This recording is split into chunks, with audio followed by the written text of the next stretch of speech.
Advertisement బోర్డులు పెట్టుకోలే. మొన్న 9 రోజుల్లో 9,000 కోట్లు అని చెప్పి అడ్వర్టైజ్మెంట్ పెట్టుకొని మొత్తం ఊరూరు అడ్వర్టైజ్మెంట్ పెట్టుకున్నారు, పాలాభిషేకాలు పెట్టుకున్నారు.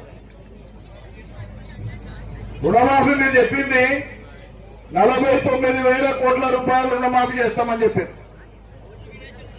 బడ్జెట్ లో 36,000 కోట్ల రూపాయలు పెట్టారు. అంతిమంగా చేసింది 21,000 కోట్ల రూపాయలు. దానికి ఏమంటాడు, భారతదేశంలో ఎవరు చేయనంత రుణమాఫీ నేను చేసిన అంటాడు. కేసీఆర్ చేసిన రుణమాఫీ 28,000 కోట్లు. కేసీఆర్ ఏం చేసింది కనిపించదా? నువ్వు చెప్పింది 31,000 కోట్ల బడ్జెట్ లో ఇచ్చింది 21,000 కోట్లు.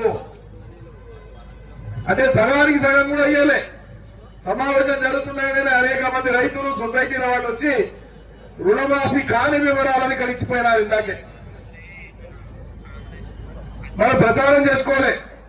ప్రజలకు పని జరిగింది లెక్క, రైతు పొలంలోకి నీళ్లు వచ్చింది లెక్క, ఆగకుండా మోటార్ నడిచింది లెక్క, రైతు ఎదురు చూడకుండా రైతు బంధు వచ్చింది లెక్క, కొంటే పంటల డబ్బులు వారంలో రైతు ఖాతాలో పడ్డది లెక్క.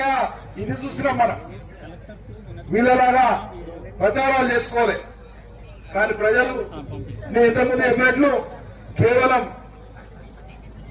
ఆశ కల్పిస్తే అమాయకత్వంతో నష్టపోయిండ్రు, మోసపోయిండ్రు. మనం ఇవాళ చేయాల్సినటువంటి పని అప్రమత్తంగా ఉండమని.